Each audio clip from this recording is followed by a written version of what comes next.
D K Shivakumar ಅವರು CM ಆದಮೇಲೆ ಹೋದಲ್ಲಿ ಬಂದಲ್ಲಿ ದರ್ಶನ್ ಅಭಿಮಾನಿಗಳು ದುಂಬಾಲ್ ಬೀಳ್ತಾ ಇದ್ದಾರೆ. ಹೆಂಗಾದರೂ ಮಾಡಿ ದರ್ಶನ್ ಅವರನ್ನ ಜೈಲಿನಿಂದ ಬಿಡಿಸಿ ಅಂತ ಹೇಳಿ ಕಾಟ ಕೊಡ್ತಿದ್ದಾರೆ. ನಿನ್ನೆ ರಾಮನಗರದ ಕರಗದ ಉತ್ಸವದಲ್ಲೂ ಕೂಡ ಇದೇ ಆಯಿತು. ಸಿಎಂ ಡಿ ಕೆ ಶಿವಕುಮಾರ್ ಅವರು ವೇದಿಕೆ ಮೇಲೆ ಬರ್ತಾರೆ, ಭಾಷಣ ಮಾಡಬೇಕು ಅಂತ ಕೈಯಲ್ಲಿ ಮೈಕ್ ಹಿಡಿತಾರೆ.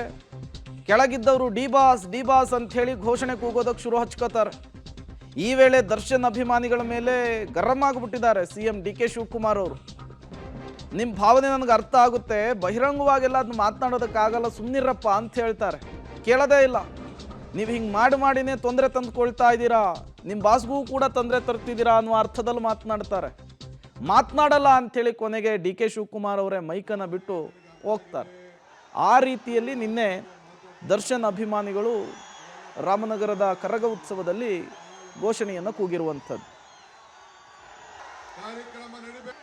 ಆಯ್ತು, ನಿಮ್ಮ ಭಾವನೆ ನನಗೆ ಅರ್ಥ ಆಗಿದೆ. ಈ ಭಾಷೆ ಬಗ್ಗೆ ಮಾತಾಡ್ತಾ ಇದ್ದೀನಿ, ಅದೆಲ್ಲ ಪಬ್ಲಿಕಲ್ಲಿ ಮಾತಾಡೋಕ್ಕಾಗಲ್ಲ. ಕಾರ್ಯಕ್ರಮ ನಡಿಬೇಕಾ ಬೇಡವಾ? ಸುಮ್ಮನೆ ಇರಿ. ಒಂದ್ಸತಿ ಹೇಳಿದ್ರೆ ಅರ್ಥ ಆಯ್ತು. ಈ ತರ ಮಾಡೇ ಹಾಳು ಮಾಡ್ಕೋತಾ ಇದ್ದೀರ ನೀವು. ಸ್ವಲ್ಪ ಸುಮ್ಮನೆ ಇರಿ. ಓರ ಸುಮ್ಮನೆ ನಡೀರಿ, ಬಿಸಾಕ್ಬಿಟ್ಟು ಡಿ ಭಾಷೆ ಕಟ್ಕೊಂಡು ಹೋಲಿ ಅವರು. ಇನ್ಫ್ಯಾಕ್ಟ್ ಈ ರೀತಿ ಆಗ್ತಾ ಇರುವಂಥದ್ದು ಇದೇ ಮೊದಲೇನಲ್ಲ ಕೂಡ. ಈ ಹಿಂದೆಯೂ ಕೂಡ ರಾಮನಗರದಲ್ಲಿ ಇದೇ ರೀತಿಯ ಒಂದು ಕಾರ್ಯಕ್ರಮದಲ್ಲಿ ದರ್ಶನ್ ಅಭಿಮಾನಿಗಳು ಘೋಷಣೆ ಕೂಗಿದ್ರು. ಇನ್ನು ಚಾಮುಂಡೇಶ್ವರಿ ಕರಗ ಮಹೋತ್ಸವದಲ್ಲೂ ಕೂಡ ಆ ಘೋಷಣೆ ರಿಪೀಟ್ ಆಗಿದೆ. ಕೋರ್ಟಿನ ವಿಚಾರ ಹೆಂಗೆ ಮಾತನಾಡೋದಕ್ಕಾಗುತ್ತೆ ಹೇಳಿ? ಅದನ್ನೇ ಡಿ ಕೆ ಶಿವಕುಮಾರ್ ಅವರು ವೇದಿಕೆ ಮೇಲೆ ನಿಂತ್ಕೊಂಡು ಹೇಳ್ತಾರೆ.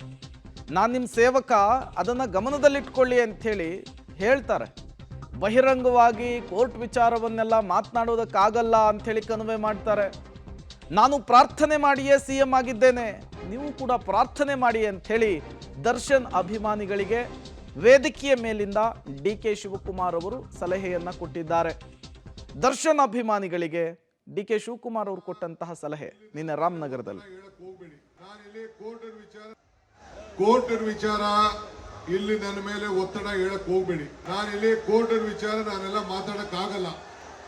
ನಾನು ಇಲ್ಲಿ ನಿಮ್ಮ ಒಬ್ಬ ಸೇವಕ, ಇದನ್ನು ಗಮನದಲ್ಲಿ ಇಟ್ಕೊಳ್ಳಿ. ನಾನು ಮುಖ್ಯಮಂತ್ರಿ ಇರ್ಬೋದು, ಆದ್ರೆ ರಾಮನಗರ ಜಿಲ್ಲೆಯ ಮಗ, ಆ ಮಗನನ್ನ ಹೆಂಗೆ ಕಾಪಾಡ್ಕೊಳ್ಬೇಕು ಆ ಕೆಲಸ ನೀವೆಲ್ಲ ಸೇರಿ ಮಾಡಬೇಕು. ನಿಮ್ಗೆ ಒಳ್ಳೇದಾಗ್ಬೇಕಾ? ಸುಮ್ಮನೆ ಇರಿ. ಕಾನೂನು ಚೌಕಟ್ಟಲ್ಲೇ ನಾವೆಲ್ಲ ಕೆಲಸ ಮಾಡಬೇಕು. ಸ್ವಲ್ಪ ತಾಳ್ಮೆಯಿಂದ ಇರಬೇಕು, ಅಷ್ಟೇ ನಾನು ಹೇಳೋದು. ನಾನು ಹೆಂಗೆ ದೇವ್ರ ಮೇಲೆ ಪ್ರಾರ್ಥನೆ ಮಾಡಿದ್ರೆ ನೀವು ಪ್ರಾರ್ಥನೆ ಮಾಡಿ. ಪಾಪ ಡಿ ಕೆ ಶಿವಕುಮಾರ್ ಅವರಾದ್ರೂ ಏನ್ ಮಾಡೋದಕ್ಕಾಗುತ್ತೆ ಹೇಳಿ? ಯಾಕೆಂದ್ರೆ ದರ್ಶನ್ ಕೇಸು ಈಗಾಗಲೇ ಸುಪ್ರೀಂ ಕೋರ್ಟ್ಗೆ ಹೋಗಿ ಬಂದು ಕೋರ್ಟ್ನ ಕಟಕಟೆಯಲ್ಲಿದೆ. ಇಂಥ ಸಂದರ್ಭದಲ್ಲಿ ಹೋಗಿ ಡಿ ಕೆ ಶಿವಕುಮಾರ್ ಅವರ ಬೆನ್ನಿಗೆ ಬಿದ್ದರೆ ಏನಾಗುತ್ತೆ ಅಂತ ಪಾಪ ಭಾಷಣ ಮಾಡ್ತಾ ಇದ್ದಾಗ ಪಟಾಕಿಯನ್ನು ಸಿಡಿಸಿದ್ದಕ್ಕೂ ಕೂಡ ಸಿಎಂ ಗರಂ ಆಗ್ಬಿಟ್ಟಿದ್ದಾರೆ. ಯಾಕೆ ಮನೆ ಹಾಳು ಮಾಡ್ಕೊಳ್ತೀರೋ ಅಂಥೇಳಿ ಸಿಟ್ಟಾಗ್ಬಿಟ್ಟಿದ್ದಾರೆ. ಬಳಿಕ ಕುರ್ಚಿ ಬಳಿ ತೆರಳಿ ಸಿಎಂ ಡಿ ಕೆ ಶಿವಕುಮಾರ್ ಕುಳಿತುಕೊಂಡ್ರು. ನನಗೆ ಈ ಪಟಾಕಿ ಗಿಟಾಕಿ ಎಲ್ಲ ಬೇಕಿಲ್ಲ, ನಿಮ್ಮ ಬದುಕು ಹಸನಾಗಬೇಕು ಅಷ್ಟೇ ಬೇಕು ಅಂತ ಹೇಳ್ತಾರೆ.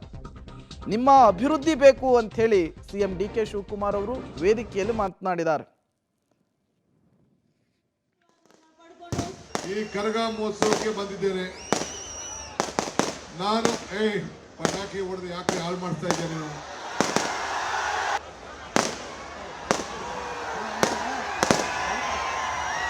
ಈ ಪಟಾಕಿ ನನಗೆ ಬೇಕಾಗಿಲ್ಲ. ನಿಮ್ಮ ಬದುಕು ಬೇಕು ನನಗೆ, ನಿಮ್ಮ ನೆಮ್ಮದಿ ಬೇಕು, ನಿಮ್ಮ ಸಂತೋಷ ಬೇಕು. ಪಾಪ ಮೊದಲೇ ಸಿಎಂ ಡಿ ಕೆ ಶಿವಕುಮಾರ್ ಅವರು ಈ ಸಚಿವ ಸಂಪುಟ ವಿಸ್ತರಣೆ, ಖಾತೆ ಹಂಚಿಕೆ, ಅಸಮಾಧಾನ, ಆ ಟೆನ್ಷನ್ನಲ್ಲಿದ್ದಾರೆ. ಹಂಗೂ ಹಿಂಗೂ ಮಾಡಿ ತವರು ಜಿಲ್ಲೆ ಅಂಥೇಳಿ ಕರಗ ಕಾರ್ಯಕ್ರಮಕ್ಕೆ ಬಂದರೆ ಈ ರೀತಿ ಗೋಳ ಇಕ್ಕಂಡ್ರೆ ಹೆಂಗೆ ಸಿಟ್ಟು ಬರದೇ ಇರುತ್ತಾ? ಆಗಾಗ ತಮ್ಮ ಅಸಮಾಧಾನವನ್ನು ಕೂಡ ಹೊರ ಹಾಕಿದ್ದಾರೆ.